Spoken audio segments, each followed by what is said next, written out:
റഫാലിൽ കേന്ദ്ര സർക്കാരിന് സുപ്രീം കോടതിയിൽ തിരിച്ചടി. ഹർജിക്കാർ സമർപ്പിച്ച പുതിയ രേഖകൾ സ്വീകരിക്കാൻ അനുമതി നൽകിയ കോടതി കേന്ദ്ര സർക്കാർ ഉയർത്തിയ വാദങ്ങൾ തള്ളുകയും ചെയ്തു. പ്രതിരോധ മന്ത്രാലയത്തിൽ നിന്ന് ചോർത്തിയ രേഖകൾ തെളിവായി സ്വീകരിക്കരുതെന്നായിരുന്നു കേന്ദ്ര സർക്കാരിന്റെ വാദം. രാജ്യസുരക്ഷയ്ക്ക് തന്നെ ഭീഷണിയാകുന്ന രേഖകളാണ് ചോർത്തിയതെന്നും അറ്റോർണി ജനറൽ കെ വേണുഗോപാൽ കോടതിയെ അറിയിച്ചു. എന്നാൽ ഏകകണ്ഠമായി ചീഫ് ജസ്റ്റിസ് അധ്യക്ഷനായ ബെഞ്ച് ഒരു ദേശീയ ദിനപത്രം പുറത്തുവിട്ട രേഖകൾ പുനഃപരിശോധനാ ഹർജികൾക്കൊപ്പം പരിഗണിക്കാൻ തീരുമാനിക്കുകയായിരുന്നു. ലോക്സഭാ തെരഞ്ഞെടുപ്പിന്റെ ആദ്യഘട്ട വോട്ടെടുപ്പ് നടക്കാനിരിക്കെ സുപ്രീം കോടതി വിധി പ്രതിപക്ഷത്തിന് വലിയ നേട്ടമായി. രേഖകൾ സ്വീകരിക്കാൻ കോടതി തീരുമാനിച്ചത് പ്രധാനമന്ത്രി നരേന്ദ്രമോദിക്കും BJPക്കും വലിയ തിരിച്ചടിയാണ് ഉണ്ടാക്കിയിരിക്കുന്നത്. റഫാൽ ഇടപാടിനെ കുറിച്ച് അന്വേഷണം ആവശ്യപ്പെട്ടിട്ടുള്ള ഹർജികൾ നേരത്തെ സുപ്രീം കോടതി തള്ളിയിരുന്നു. ആ വിധിക്കെതിരെയുള്ള പുനഃപരിശോധനാ ഹർജികൾ തുറന്ന കോടതിയിൽ കേൾക്കവെയാണ് പുതിയ രേഖകൾ ഹർജിക്കാർ കോടതിക്ക് കൈമാറിയത്.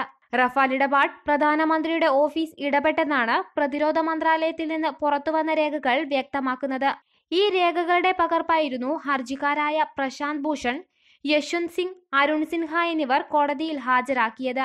എന്നാൽ റഫാൽ രേഖകളുടെ പകർപ്പ് കോടതി പരിഗണിക്കരുതെന്നും പുനഃപരിശോധനാ ഹർജികളിൽ നിന്ന് രേഖകൾ നീക്കം ചെയ്യണമെന്നുമായിരുന്നു കേന്ദ്ര സർക്കാരിന് വേണ്ടി അറ്റോർണി ജനറൽ കെ വേണുഗോപാൽ കോടതിയിൽ ആവശ്യപ്പെട്ടത്.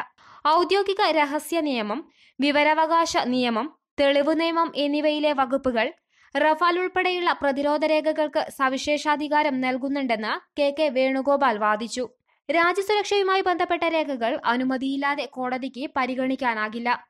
പ്രതിരോധ രേഖകളെ വിവരാവകാശ നിയമത്തിന്റെ പരിധിയിൽ നിന്ന് ഒഴിവാക്കിയിട്ടുണ്ടെന്നും അറ്റോർണി ജനറൽ കോടതിയിൽ വാദിച്ചു. എന്നാൽ കേന്ദ്ര സർക്കാരിന്റെ വാദങ്ങൾ അംഗീകരിക്കാൻ കഴിയുന്നതല്ലെന്നും പൊതുസമൂഹത്തിന് മുന്നിൽ വന്നു കഴിഞ്ഞ രേഖകൾ എങ്ങനെ കോടതിക്ക് അവഗണിക്കാൻ കഴിയുമെന്നായിരുന്നു ഹർജിക്കാരുടെ ചോദ്യം. ഒടുവിൽ കേന്ദ്ര സർക്കാർ വാദങ്ങളെ തള്ളിയ സുപ്രീം കോടതി പുനഃപരിശോധനാ ഹർജികൾക്കൊപ്പം പുതിയ രേഖകൾ കൂടി സ്വീകരിക്കാൻ തീരുമാനിക്കുകയായിരുന്നു.